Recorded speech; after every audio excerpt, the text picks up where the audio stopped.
Hey everyone, welcome back. Well, finally, I can stop whining about it. Finally got the new PNSO Ankylosaurus in today. I ordered this figure about almost exactly a month ago off Amazon when it came up for order, and it finally came in, even though I ordered it, like a week before. I ordered the Ankylosaurus and Giganotosaurus, which I already got those last week. But I am very excited to finally have this model in hand, and it does live up to expectations. This model is part of a new line from PNSO. They have multiple lines for their dinosaurs now. They got their minifigures, they have their museum line, and they have their large vinyl dinosaur line. And this model right here falls in between the mini line and the museum line. It comes in a slightly different packaging than the museum line. Here is the box it comes in. It comes in a much smaller box. You got some nice artwork of, I think I'm saying it right, Sede, the Ankylosaurus. It's not that thick cardboard that the museum line comes in, and instead of the figure being encased in foam inserts, it comes in a nice clamshell style packaging, so your figure, even though the box is a little beat up from shipping, your figure comes very well protected. And just like the museum line, instead of coming with a booklet, it actually comes with a pamphlet with a nice full color photo of the Ankylosaurus. Just some information in Chinese and English on the other side. I have to say, the last few PNSO releases have looked much better in hand than the promotional images, which is a good thing. I mean, I was absolutely blown away by the detail. And this is actually a little bit bigger than I actually thought the figure was going to be, judging from, the few pictures I've seen online. And it is a really, really gorgeous looking Ankylosaurus. So before we take a closer look at this figure, let's do some measurements. This figure is 9 inches long, right on the dot, and about just under 2.5 inches tall at the top of the head. So with those measurements, Ankylosaurus is one of the largest armored dinosaurs, and they used to have like the lengths around 30 feet, and lately with more studies, it puts it anywhere between 20 feet and 26 feet long. So it would be 125 scale if you're using the 20-foot measurement, or 135 scale if you're using the 26-foot long measurement. So let's take a look at some of the finer details on this model. It is done in a nice walking pose with its head slightly tilted to the side, like it's given a inquisitive look around its surroundings. And the color is mostly earth tones. You got a lot of brown that is very well mixed in, and you can see on the scales they kind of gave it like a dirty wash, like you got dirt all caked up inside the scales, and all the osteoderms are done in like a bony white color. They look very, very nice. And the head is beautifully sculpted. A lot of fine scales, texturing going on in there. And the eye is just solid black. There is no pupil in there. And I gotta say, I really don't mind it. It actually looks really nice with that black eye. You can see you got more of the osteoderms along the head painted in the white. I mean, just the detail of the scales are absolutely fantastic. Lots of different sizes, very well textured. I mean, I always say I love the feel of these heavily textured models in my hands. The underside is like almost a yellowish color. You got some more nice scalation underneath there. The toes and feet have the correct number of digits. You got 5 on the front toes, and you got 3 on the back toes.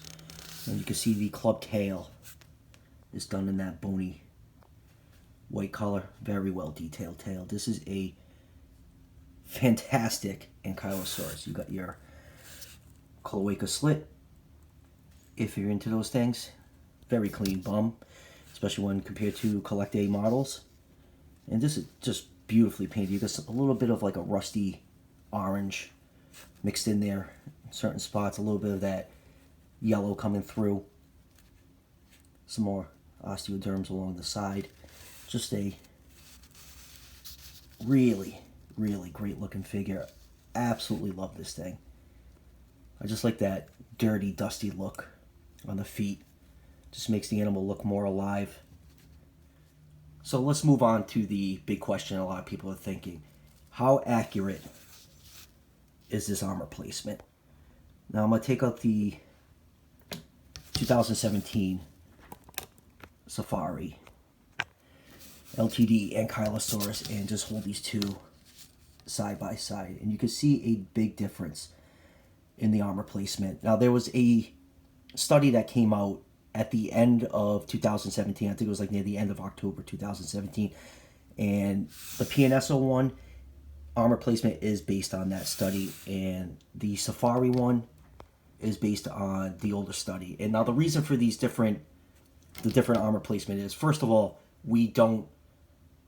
Ankylosaurus is incompletely known. Not a lot of the skeleton known. It's mostly just the head, some armor, the tail club, and a couple other odd bones. So most like this reconstruction is based off more complete relative like Euoplocephalus.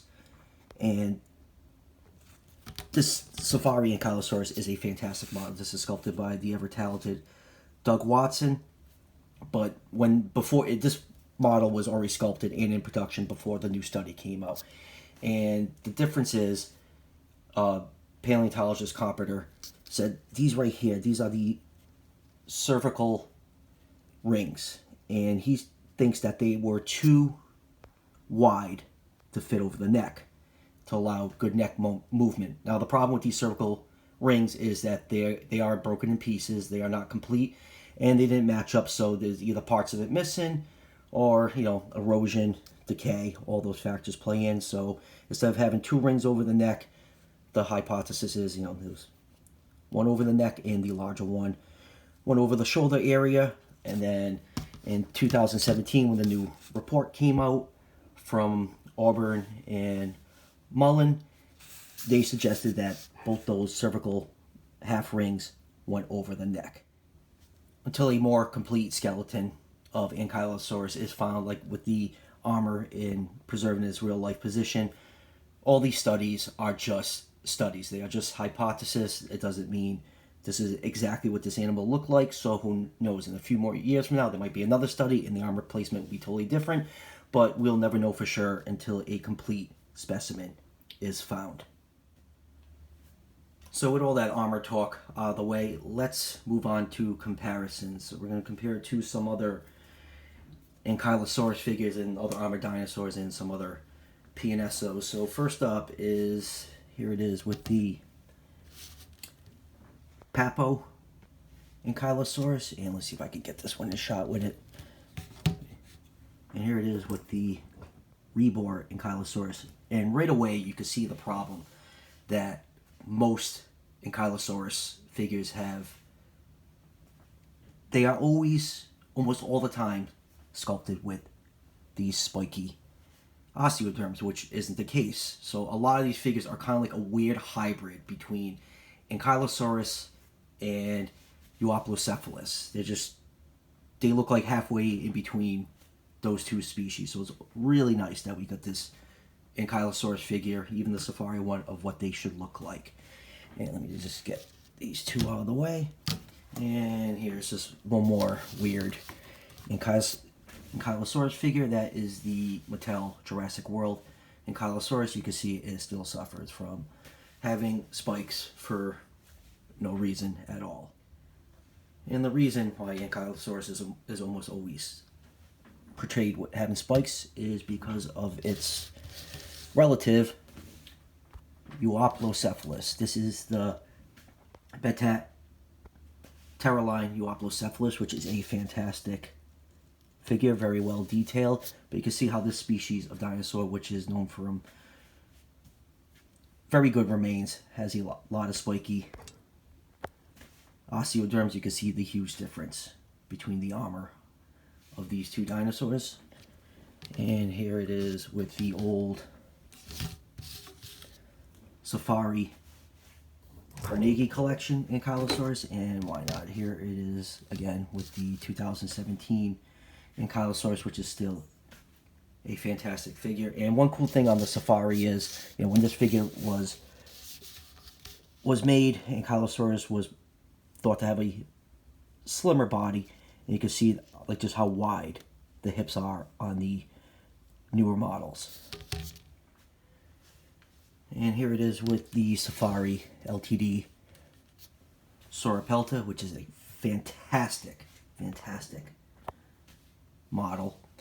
And here it is with the Collecte Boreal Opelta. And here it is with the Kyoto Boreal Opelta. And just a couple more.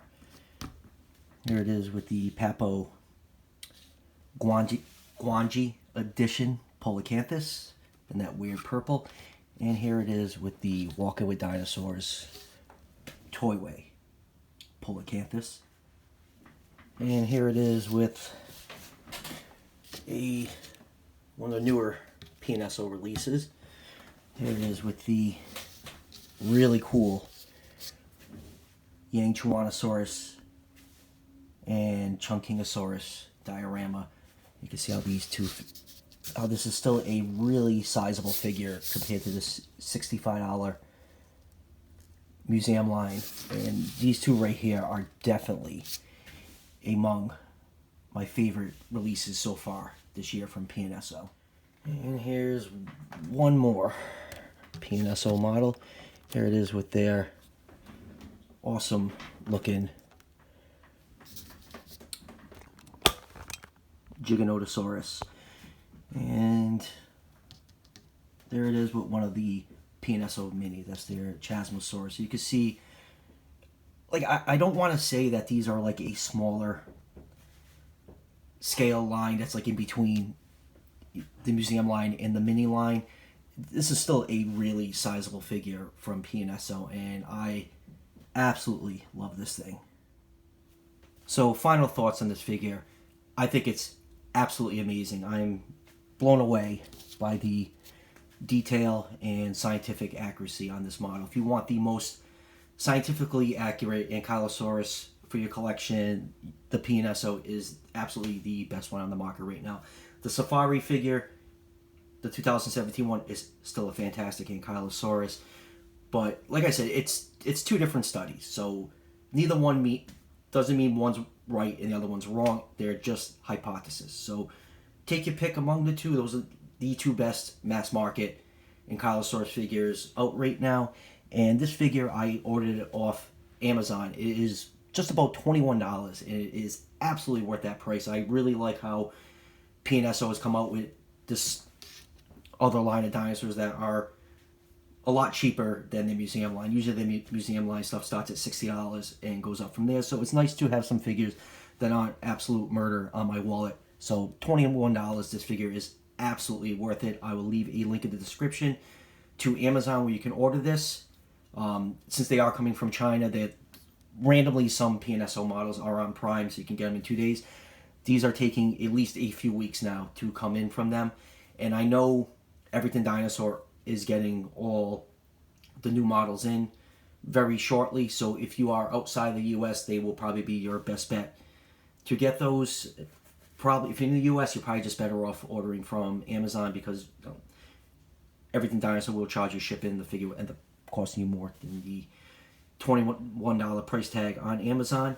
So that will do it for the review, guys. The only other PNSO I'm waiting for is the Stegosaurus. I should probably have that probably by next week, maybe the week after, and that will do it for all the new PNSOs right now. And I'm sure a week after I get my Stegosaurus, they'll probably announce like 8 more figures, and the onslaught on my wallet will continue. So as always, guys, thanks for checking out the review. Don't forget to like and subscribe. The channel is growing quickly right now. I really appreciate everyone that is subscribing. I absolutely love doing this. And I will see you guys for the next one.